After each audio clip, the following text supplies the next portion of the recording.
Hello, everyone. Welcome back to ByteSized Live. I'm Kyler Cheatham, your host today. Thank you so much for joining us. We are going to talk about some logistics around supply chain today and how to make sure that your supply chain is really optimized and flexible in kind of these uncertain times that we're working in around how you get raw materials or how you optimize to ensure that you're getting all of the information and parts that you need to ensure your supply chain is effective. So we have Darcy MacClaren joining us today.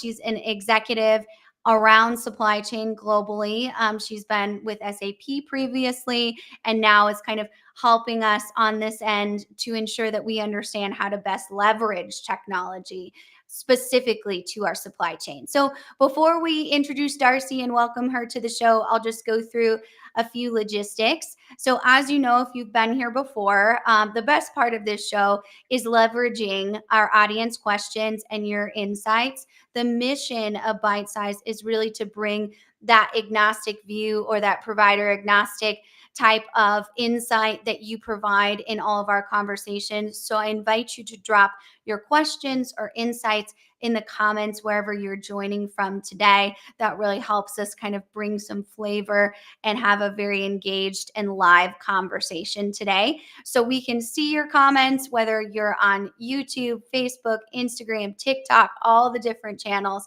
They all aggregate here and we can see those. So I invite you to put those in the comments. I already see you guys doing it, but if you could just drop where you're joining from today. You know, I like to test those features before we get started. So welcome from Washington. We've got the PNW up early, which we deeply appreciate for you guys this morning. So with that, let's get started in our conversation. So Darcy, welcome to the show. We're so excited to have you. If you wouldn't mind just giving a quick intro on your background to the audience today. Oh, absolutely. And as you mentioned earlier, I've spent over 3 decades in the tech industry as a senior executive. I have a strong focus on building and scaling innovative companies in the supply chain and logistics space. And about 14 years ago, I made the transition to SAP, where I most recently served as Global Chief Revenue Officer for the supply chain team. And now I've come full circle. I have since stepped away from SAP as of April of this year. And now what I do is I work with a select group of private equity and venture capital firms, serving both as an advisor and a board member. So having a lot of fun with that. Mhm. But what continues to drive me is really the opportunity to help companies build agile and resilient supply chains. And something that you know is even more critical today than ever before. And achieving that, we'll talk about today, really means aligning the right application, quality structured and unstructured data, AI technologies that work together. And the technology exists today. So now we're at a stage where integration, orchestration, and Mhm. scale on a real impact. So I'm really looking forward to this conversation. Yeah, absolutely. It certainly is timely, right, to have this conversation and really understanding, do I need new technology? Do I need new processes? Do I need both? And how do you kind of predict the unpredictable is our current state. And speaking of that, I think a good starting point, Darcy, is just talking about kind of traditional logistics versus today's landscape. So can you give us kind of some insight into how that has changed or evolved over time as far as supply chain strategy? Yeah, that is a great place to start. And it really has changed. And the change has happened fairly quickly from what I call traditional logistics to today's landscape. I think the first point is that tech-driven logistics is no longer optional, right? Typically, logistics was formed that to be really more cost effective, right, and efficient. And we got really good at that. But now it's changed, so that still is important. That Mhm. never goes out of style, but now it's really more about customer service, transparency, agility, resilience, insights for making better decision. It's productivity and speed. And oh, by the way, there's also has to be the environmental sustainable impact to it all. So it really has changed, and technology is a key component in that. Mhm. And I think number one thing we're seeing is the importance of visibility. Yeah. And then the ability of visibility, not just visibility of itself, but really, do we know what that data point means? Is it Mhm. important? Is it not important? Who needs to know? What do we need to do about it? That's what's all changing, and it's changing at a rapid pace that we need to react very quickly.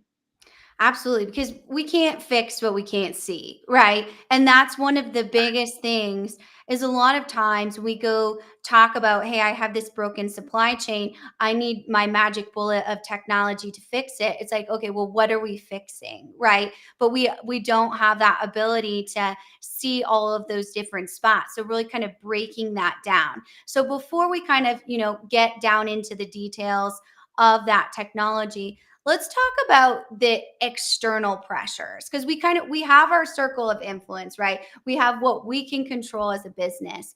But what are some key market external pressures that businesses are really experiencing right now that they need to be aware of? Yeah, you're right. It's both external and internal. Mhm, And the external ones that we see, first and foremost, it's probably global conflict. mhm, Right, in that you need to be aware in what's going in across the regions that you do business in, that you source from, really has an impact. And then, of course, what we're right in the middle of is regulations and tariffs, mhm, right? And they're statutory. So regulations are what tariffs on, tariffs off, keeping track of that, but as well as there's a lot of sustainability and environmental regulations and whether or not you can or cannot import from certain countries. That's moving at a rapid pace. Then we have the race to carbon zero. mm, Some of that is regulatory, some of that companies are just as part of their corporate mission more and more. And it's actually becoming now so that there actually can be an ROI to that. I'd say the cost of capital is of utmost importance now. mhm, And then you see the logistics bottlenecks that are happening, whether it's the port congestion you need to be aware of. I was on a conversation with a CEO of a logistics company just last week and said, from a security standpoint, actually, um, the port in Los Angeles is becoming less secure than Mexico. That is mhm. a big shift. And Yes. then we all have the global talent, and global talent is utmost. And you can see a lot of companies going through transformation on the type of talent that they need, and it's different. SAP is one of those that's going Mhm, through a whole talent transformation. mhm, And then you have the AI acceleration. What does that mean, and mhm. how do we use it? I think those are kind of the key ones we see externally. And I'm sure there's other we can add, but I think that's kind of the top of the list. Yeah, absolutely. And I was talking, to a client yesterday when they were trying to go through this and plan through all of these things and what we're planning for is uncertainty, right? Whatever that might be, how can your supply chain be nimble and agile enough to react to a market pressure that you weren't really aware of or you weren't considering? I think that's what we've learned, right, in the last 5 years is there needs to be options and diversity within that supply chain opportunity. So I'm gonna um, I'm gonna flip to the audience real quick here. Thank you for all of these amazing questions already coming in. They look awesome. We really appreciate it. And so I'm going to use this question from Mick here, Darcy, and talk a little bit about those internal pressures. So if you're listening on our audio version, the question is, what are some of the biggest changes you've seen to supply chain strategy in the last 5 years?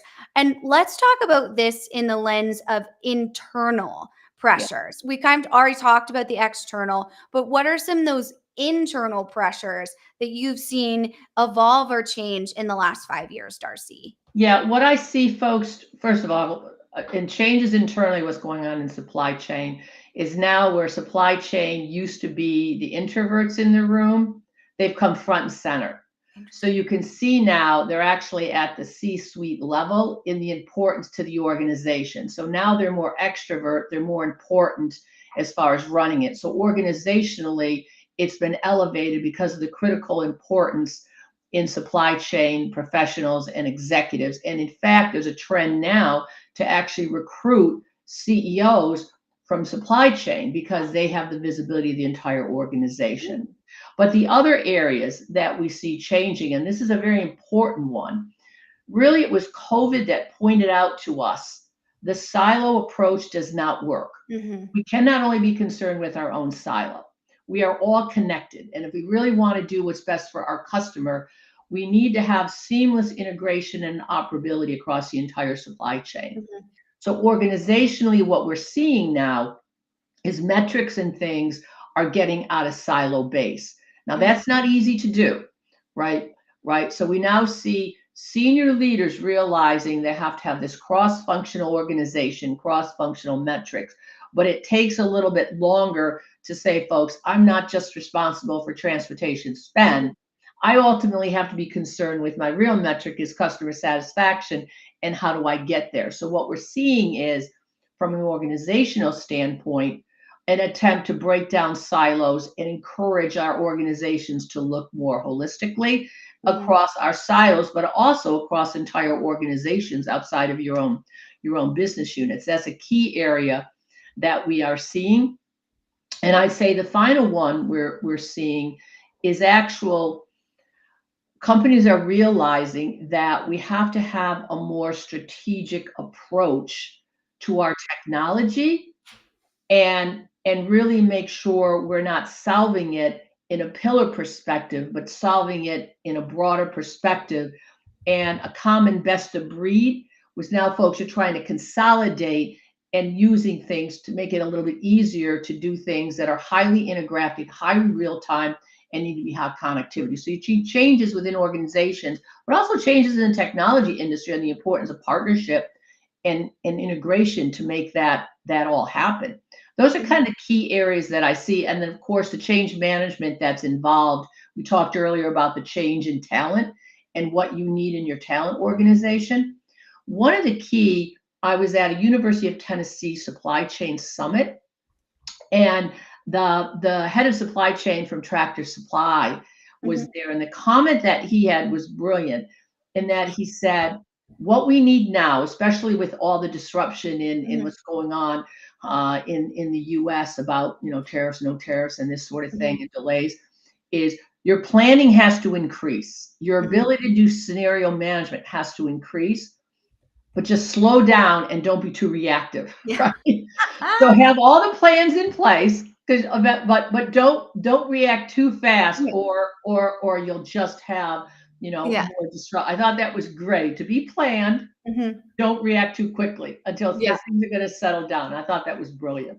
Yeah, absolutely. And I think sometimes the supply chain leadership can be a very lonely place to be in the organization because a lot of times you have to be around that catalyst of not reacting, right? There has to be a mindset of kind of taking that consideration or almost that conscious pause, That's if right. you will, to say, okay, there's a lot happening, but we need to pause and do the right thing that Right. is proactive as opposed to being reactive. And I assume, being an executive yourself, that can be a very difficult skill to learn.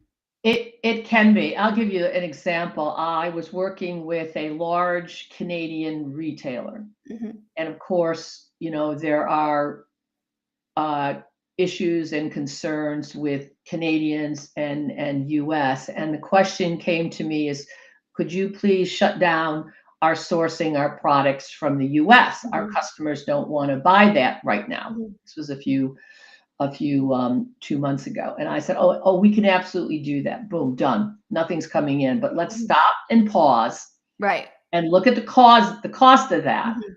the timing of that. If you totally cut off getting some produce from California, we're going to shift to Brazil, we can do that. But let's make sure it's a decision based on the total cost, logistics, customer sentiment. Would they pay for the increased cost that's going to Mhm. mean? Is it more, and they're complicated decisions before you react to that. Yes, no more sourcing from the US. And same with no more. These are Mhm. complicated decisions that are multifaceted. And that's why you need the ability to get all the detailed quantitative information, qualitative information to pull it together and do a lot of analysis. So scenario planning now is very, very important. And the right data coming in, structured and unstructured, to make Mhm. those decisions are the utmost importance. Absolutely. And I think that kind of goes along with this question from Joe.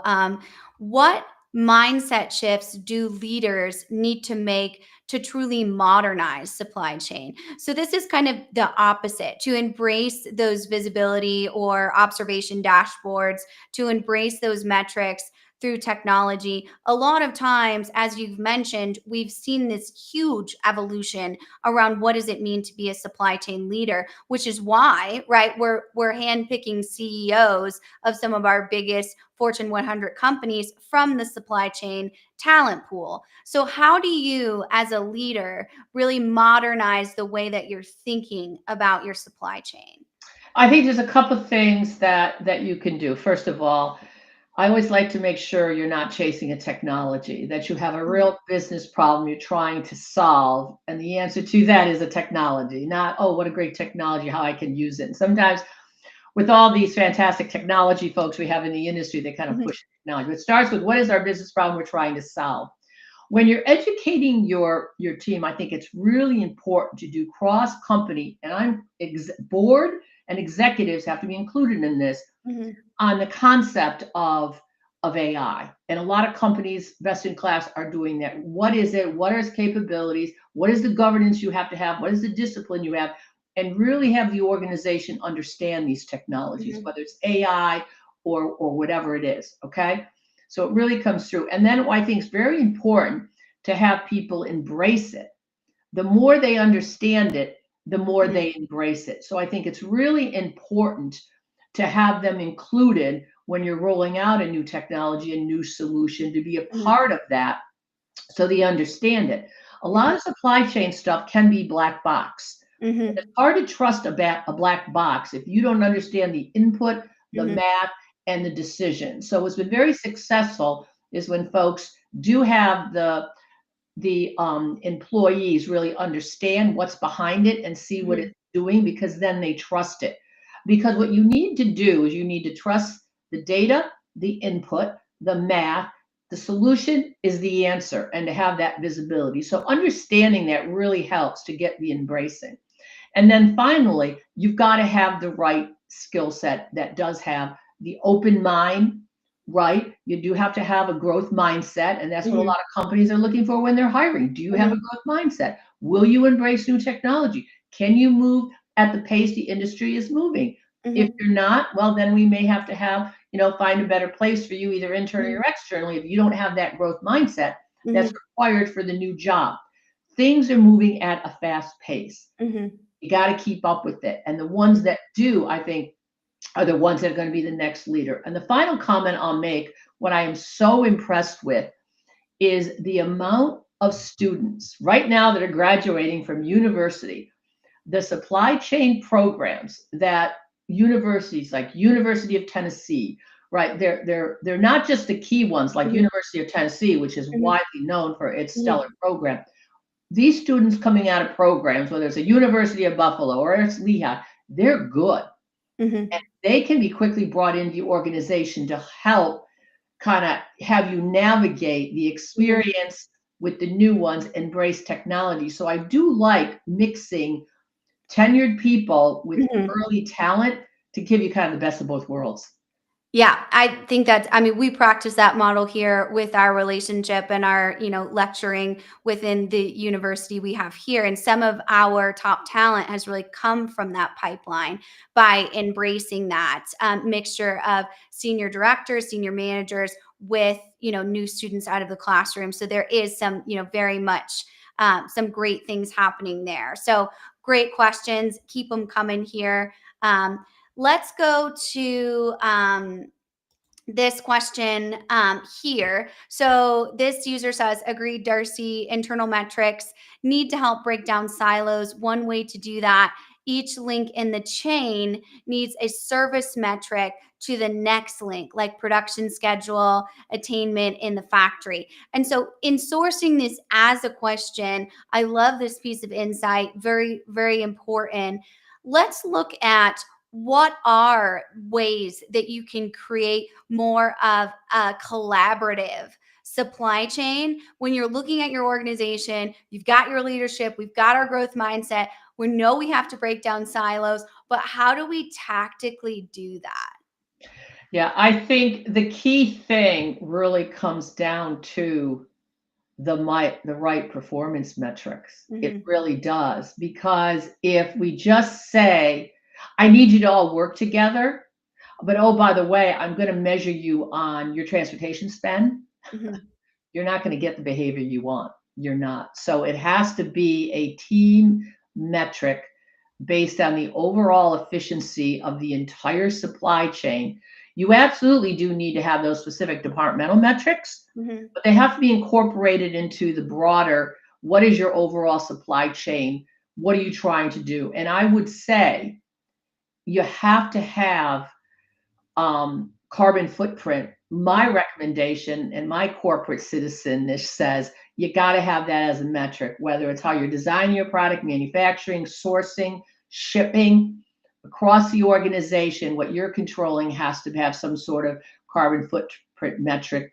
But the overall key metric for everybody involved in the supply chain is ultimately customer satisfaction in the cost that it got there environmentally. That has to be a key metric in addition to your individual silo metrics, right? Your departmental metrics. That would be my recommendation. You absolutely could have cross functional teams, right, that are responsible for overall. So you have more of a matrix organization where everybody has their department, but in addition, there's cross functional supply chain that can bring all that together. I Hmm. think the good news is the way we're moving, or our goal is to move towards this supply chain orchestration, where it's all tightly coupled, will make that an easier task to do. Hmm. And what about things, Darcy, like productivity to speed throughout the supply chain, in that understanding that we need to measure that, but again, balance it. We need to minimize waste and use resources effectively, but we also need to be able to be strategic in understanding where these links are. How do you balance that type of strategy? Oh, that is, it's always the key area of the strategic versus the tactical short Mhm. term. And it is hard, right? It is really hard to say, well, this will get me where I need to be for the quarter, right? But strategically, we need to have a little bit longer thinking. And I Mhm. don't have a silver bullet for the answer. I will say you're spot on Mhm. in that the speed and productivity and having to do everything faster and get the flywheel going is an Mhm. initiative of a lot of organizations because things are moving really, really fast.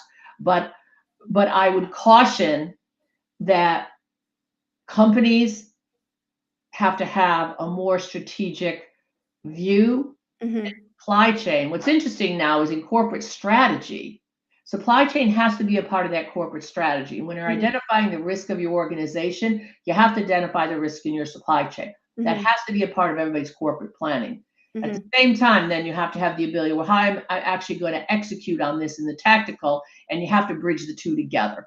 And there has Mhm. to be the balance of what's right strategically for the long term, but in the short term, I got a quarter to close, I got a year to close, and I have Mhm. to balance that. So there's no magic bullet, but it has to be a balance of strategically where are you going and execution and how do you do that. And oh, by the way, we're shortening all these cycles, so it has to be done faster. Again, that's where technology comes into Mhm. play to give you the strategic look. And then as you refine it when you're in shorter time periods, more tactical down to execution, you have a way to balance that. And you set it Right. up strategically, right?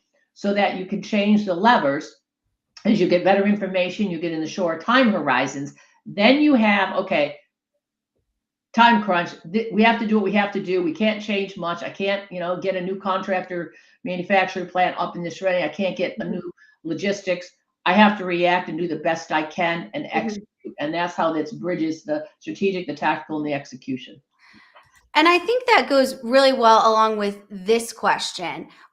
Have seen so many crises. And if you're listening in our audio format, the question is, how do you ensure visibility and coordination across your supply chain during a crisis? And that's something that you kind of talked about, the strategic, the tactical. What happens, Darcy, if your supply chain is having an existential crisis here and we can't really react in a way that we typically would? So, one of our suppliers is not able to ship us materials. We need to completely pivot on how we're making something because the pump for our, new convertible isn't here or isn't in the United States or it's blocked by something. How do you, as a supply chain manager, chief supply chain officer, really lead through a crisis? Yeah. It's all about planning. And the key area is first of all, we've kind of matured so that we no longer single source. And single source means we no longer have one supplier. Now, sometimes that's not possible if it's a rare Mhm. mineral, but ideally, we don't single source supplies. We don't have one contract manufacturer. We shouldn't ideally have everything in one geographic region. So we should have what folks are doing is it's all about supply chain risk Mhm. and looking. So it's setting it up. You try to have so that we have options, Mhm. right, on key things that could totally disrupt our supply chain and Mhm. potentially put our business at severe risk, right? So you kind of try to set that up. In addition, what you want to have is I need to have information coming in that helps me to anticipate when these things could happen. And there's all sorts of services, whether it's Everstream that does risk, what's the risk in a geographic area, what's the risk of certain material, what's to help you kind of monitor weather. Okay, it looks like it's going to be a bad hurricane season here. So there's all sorts of tools that you Mhm. could bring this information to start having you say, we may be a problem. There may be a labor dispute. There may be union issues, et cetera, to give us a sense. So it's all about this planning, bringing in the information to help guide you. Ultimately, things happen that you cannot anticipate, right? They happen, Absolutely. right? Yeah. Whatever. And so that's where you've done the best you can. And then in the short term, when you're executing, is to have the optimization systems available to say, Mhm. okay, what do you have? What do I need to do to maximize my customer sat, the cost, and to serve my customers? Do the best you can do. Mhm. And that's where you still have to have supply chain leaders Yeah. saying, okay, this is all I have, and ultimately we're gonna have to make some hard decisions, right? Absolutely. But the more you can set that up, anticipate, sense, respond, then the less you have the firefighting. So I think as an industry, we've come a long way from, the hero where everything was, putting out fires and that was all very Mhm. reactive and that's kind of what some supply chain leaders thrived on. Now Mhm. it's much more thoughtful Mhm. and planned. You still are reacting. You will always have that, but Mhm. and the technology really helps to make sure it's helping to guide you and ultimately make Mhm. those final decisions when the unimaginable happens. Does that Yeah. kind of help explain it? Oh, absolutely. I think that that's perfect. And I think it goes along with what you were talking about of the traits of that supply chain leader, right? Of really looking at it from a standpoint of how are we going to think through this as opposed to freak out and have that trickle down effect through the organization where now there's this disruption in our culture along with us not being able to get a part in there. So as you said, the industry in general, I think breaking down those silos and understanding what supply chain does, because like IT, supply chain used to be kind of this siloed area where we're like, we don't really know what they do down there, but everything seems to be put together and it's all good. Now we're kind of seeing them, as you said, stepping up as a leader on the executive core team. They are a critical member Yeah, of yeah. that executive leadership team, as opposed to the CIO, right? That we used to see be, oh, they just fix computers. Well, no, now the CIO is a business leader, just as the supply chain management leadership team should be as well. So I think that's a perfect answer. You know Um, what else? You just yeah, triggered my thought. yeah. In what you see now is because there's so much technology involved required in supply chain, Hmm. IT and supply chain, they're two in the box. Hmm. Okay. Hmm. To do what you need to do from a technology standpoint and supply chain, you do need strong IT support that understands supply chain. But what also is the trend, where typically a lot of supply chain folks had no use for, let's call it ERP, back end. Hmm. Hmm. Now the realization is planning without execution is where the rubber meets the air. Can't Hmm. happen. In this Hmm. rapid response, we need to be tight with whatever going on in whatever Hmm. transactional systems we're running. So it really becomes important that whatever technology that we're using Hmm. is real time in sync so that we get the best information from planning and executing, and it's bi-directional and Hmm. it's real time.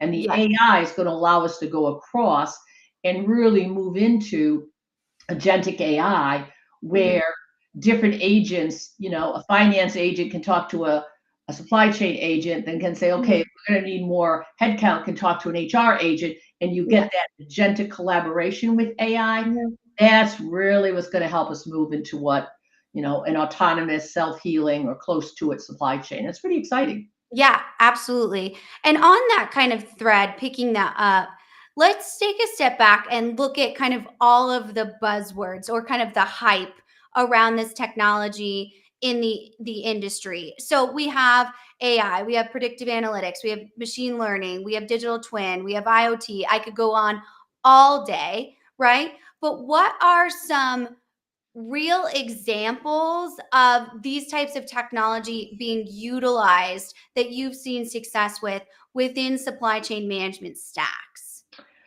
I have seen extensive use of every single one of the ones you mentioned: AI, ML, autonomous vehicles, networks, companies. And what's interesting is where you see them most being used because it's easier Mhm. is in a greenfield operation Mhm. where they can build a plant from scratch and a warehouse and logistics to really take advantage of bringing materials in automatically, and have, whether it's a machine where they're doing job shops that are automatically setting the job up, running it through, robots doing it, taking it to a warehouse. I've seen baking companies that totally automate, bring things in, and it's all done based on the planning and the demand and having it come in,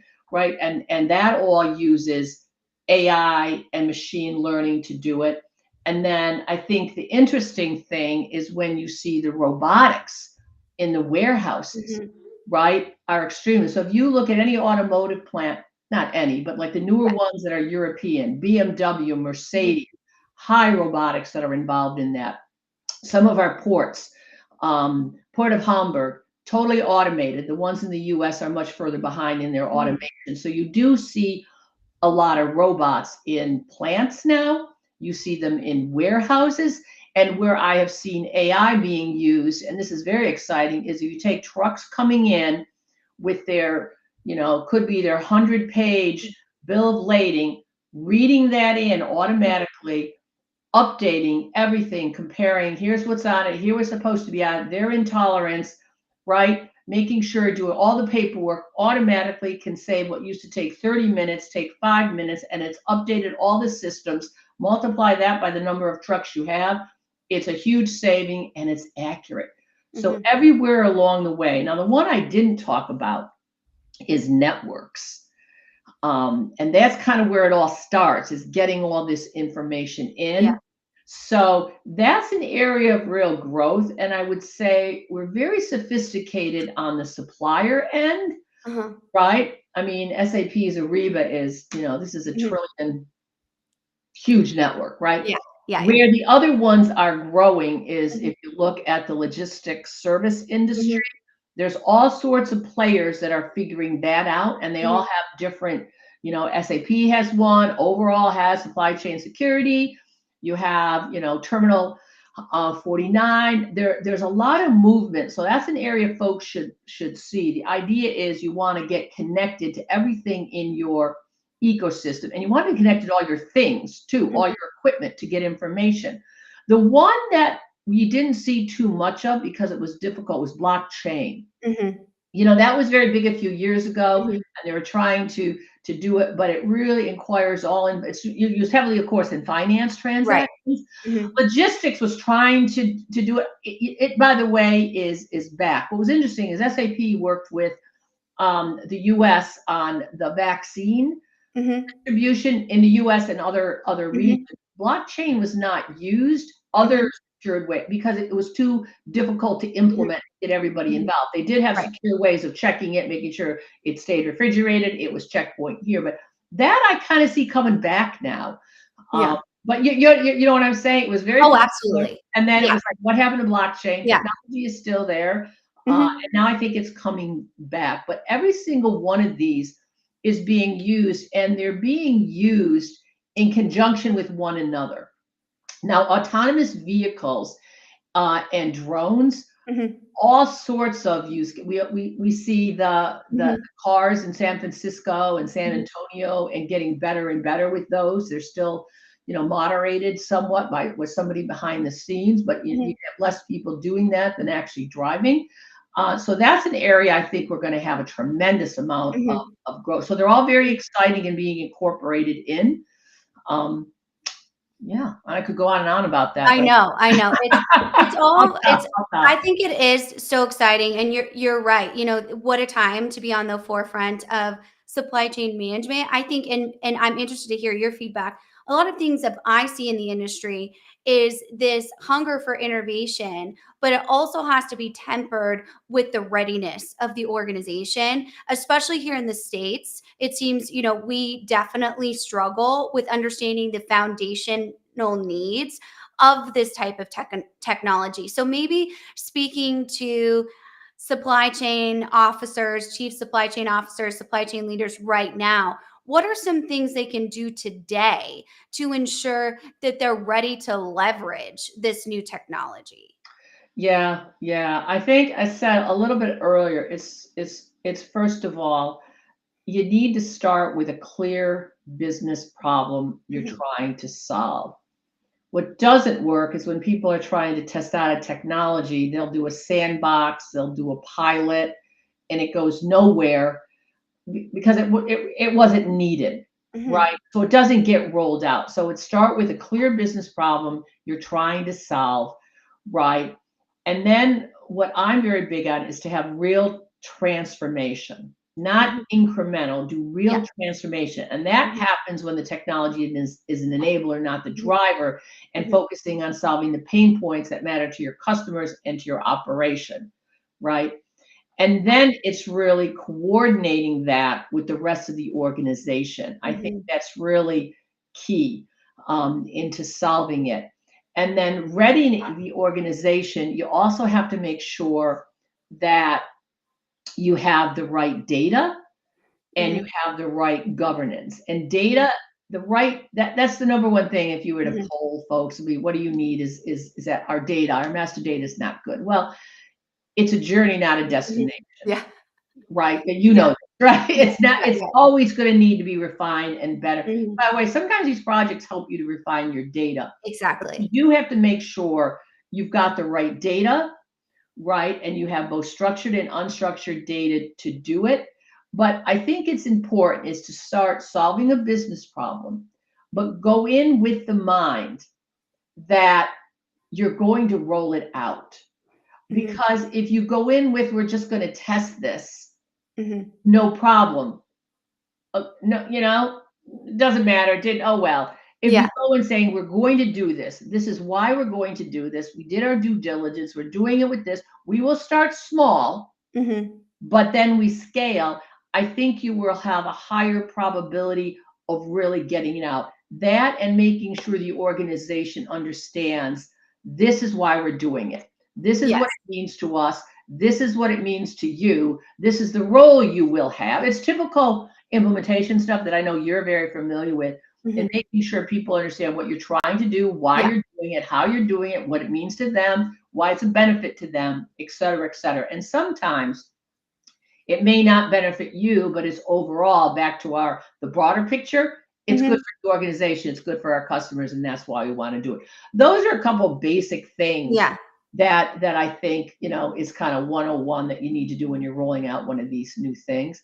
And by the way, if you want to attract top talent, and most Mhm. of us do, this helps you get top Mhm. talent because they Yeah. want to be at companies that are in the forefront of really innovative, because they want, if they're going to be a supply chain practitioner, they Mhm. want the right tools they know to do Yes. their job. And that's a problem. If you people do that when they interview now, and they'll go, "You're running that?"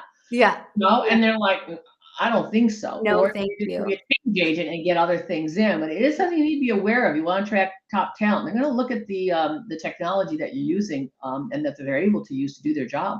Yeah, absolutely. Such a great point. And I think that fits well with Mike's question for you here, Darcy. Hey, Darcy, as a fellow supply chain orchestration pioneer, please advise on what the SEOs are, SEOs metrics that wake up leaders beyond their silos. And I think the good part about this question is when you're looking at, say, you're in the middle management supply chain and you're trying to convince your executive team, like, hey, we need this new technology. And they're like, why? Or they may not be as digitally literate as a lot of other executives. What are those metrics that kind of shake them loose to say, whoa, maybe we do need some additional visibility. Maybe we do need some additional applications to support this team?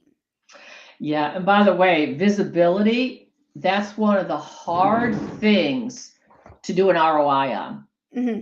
It's really hard to say how much better of a job am I going to do because I have the visibility to do it, right? We all know, of course, but saying how much better is tough sometimes if you're doing for a pure ROI on that technology. But what some of the metrics that I would suggest across for supply chain orchestration would have to be, first of all, your ability, your customer service metric for the entire organization, delivering on time, right, at the right price point to the right person, the right time, takes the entire supply chain. So that customer service metric and how you're doing involves everybody, and everybody needs to be aware of it. That in combination to what the overall carbon footprint is of the total supply chain. And that breaks down into, the sourcing, how the sustainable products you have, your manufacturing process, how you're shipping, right?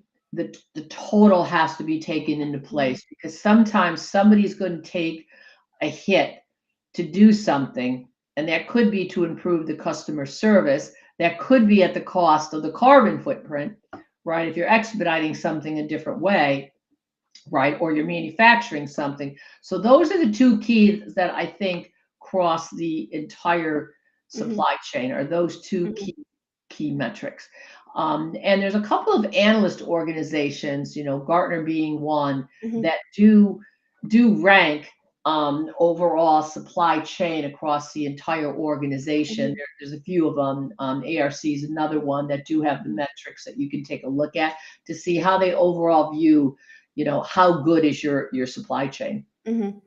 Yeah, and I think that outside analysis is really helpful too, because sometimes we can only see what we see within our organization. And a lot of times having those different inputs or just, kind of that analysis baseline done is very, very helpful when putting together a proposal to go to the executive team, to go to the board. You sit on boards. I'm sure you see a lot Right. of different presentations to try and get capital for these types of projects. And it can be extremely difficult if you're not able to measure exactly what problem you're trying to solve and give, we'll be able to do X, Y, and Z% more efficiency Yeah, in you're this spot level. on. And I Yeah. also recommend benchmarking not only against your peers, I also recommend take a look at some other industries, because what you'll find is certain industries are very good at certain Mhm, things. And you can learn from their best practices what they're doing. Even though you may be best in class in your industry, you can learn. So you can learn a lot from what retail does, mhm, right? In doing certain things. And consumer companies are so profitable, and life sciences has had to learn mhm, from them. And the high tech industry is a very different industry, but they mhm. have some areas where they're very strong. Nobody does regulatory like a life science. So there's different areas you can also benchmark to say what best practices can we take from an industry that we're not in, but we Mhm. might learn from how they do something. Yeah, absolutely. I think that, that's a great way to do it. I'm moderating for Solutions Review, an aerospace and defense panel on the 3rd, that you can watch one of these very complex environments go through a transformation. A lot of times when we see that, even if we're not in A&D, it's a great opportunity to Yeah. learn from those complex implementations and kind of let that be a lesson to your organization. So we have time for, I think, probably about 2 more questions, but I just want to mention to the audience, as always, when you put your questions in here, whether you're watching kind of at the end of the episode or you're watching the replay, I will always go back in. I will tag Darcy to make sure that she's able to answer these in real time. So definitely keep them coming. So we'll go to one here about AI applications in supply chain specifically. So, are there any favorite AI applications slash problem solved in supply chain? What are some of the most visionary or most practical that you've seen as far as AI in supply chain? Oh boy. Wow. God, I think about what are, because it goes across I know it's hard. It's hard. so many. I think to me, what the real uh, interesting ones are not the individual AI, Mhm, an AI that is doing something, you know, automatically writing code, writing, we have a company, iLognet, that automatically writes code to connect things. I think to me, the real brilliance of AI is when they talk to one another, right? yeah. When something comes in, that agentic AI and AIs collaborating with one another, Mhm, that to me is like, wow. So mhm, when something comes in that the AI knows, okay, this is out of tolerance, you're going to need to reshift, and you're going to need to do this, and can collaborate, and then they start learning, okay, when this mhm, happens, this is what we need to do, this mhm, is what you did. Those are the ones. It's the combination of them mhm, working together, working across AI, mhm. learning from all that, and getting better and better and better. And that to me just blows my mind, and because it's all there. Now, Yes. you need to make that work, you need some certain things in Mhm. place, Oh, right? That's absolutely. what companies are working on. Yeah. And you're seeing interesting relationships of companies partnering to make sure they can do that. Mhm, So you'll see, SAP has Databricks. They have now mhm, a relationship with Palantir, with mhm, Proclivity, as well as, or they're all doing this mhm, so that they can bring these tools, so you get that combined mhm, exponential of bringing them all together. That mhm. is probably the most exciting. Absolutely. And I think that you touched on something that's really important. I did a video on this on my LinkedIn page that you can find about John Deere's supply chain automation and working with Intel. And the fact that they're working with established vendors is so, so critical. There's so many AI vendors out there, and looking at the ones that have proven implementations in the marketplace in your industry are so, so critical. Those So just, innovation is great, but making sure that you have that partnership that is established and that they understand the technology that's going on. And mostly you're owning your AI, right? You're not outsourcing it. You're not outsourcing these agentic customizations to an SI that now owns that proprietary information, is going to go sell it to your competitor, right? So you need to understand that that's something that you really need to oversee and have ownership over. So definitely great question. Thank you so much for asking. Well, you brought up the John Deere. What a fabulous, I know. innovative company. I work a Yeah. lot with Jeff Teal, and what John Deere does with their combines, the sophistication of what that equipment is doing, the data that it's capturing, and what it's doing and sharing, absolutely best in I class. think it's absolutely brilliant. I Absolutely. run to the John Deere booth at a CES, right? That's the one that I always want to see because Right. So it, cool. I mean, the innovation, it's in, such an established company, but they have proven metrics in their case studies that they openly share. And I Yes. think that is such an amazing innovation to the industry in collaboration with their partners. So can't speak enough about that. And let's round out with this question because I think Howard makes a really good point. It's a nice kind of capstone to our conversation. Hi, Darcy. How important is it for a supply chain to be fully optimized all the way to the last mile delivery? Well, it's the last mile is important. Mhm, And ideally, in an ideal world, which does not exist, we're optimizing at every point. But the reality is things are breaking down in between for all sorts of reasons. mhm, So you're never going to be optimization is theoretical. It mhm, is. It's math. And it's just like a forecast is always wrong. It is, right? It's forecast. Optimization, you and your organization have to decide your tolerance at each point in the supply chain. I will say this is what's true. In supply chain, you can do everything right or everything wrong, and it has to do with the last mile. So you can have done everything right on time, best in class. If you mess up that last mile and you miss your delivery, all that goodness goes away. mhm, Same if you do everything right, and it's gone. The same with you could make up time if you did everything wrong and somehow you get it mhm. where it's supposed to be, all good. So it's a trade-off, Yeah. right? And that's why you have to look at the whole thing because you could actually, as I said, screw it up but get it there on time. But boy, but at least you have the information to know what did Mhm, that cost the organization? What did that cost the environment? Because we weren't as good as we should have been along the way, but mhm, ultimately I did it. And organizationally, you have to decide what's most important to your company, right, and your board in making those decisions. That's a great question though, mhm. because it always comes up like Yeah. how you have to do it. And it's like you can get it there, but getting it there that last mile Mhm. is going to be problematic, but we're going to get it there when you need it, when we promised it. Absolutely. So well said. Great question. Well, thank you so much, Darcy, for sharing all of this amazing insight. And thank you to the audience for these questions. Darcy, if people do have more questions for you or want to follow all of your great insight and thought leadership, how can they get in touch with you?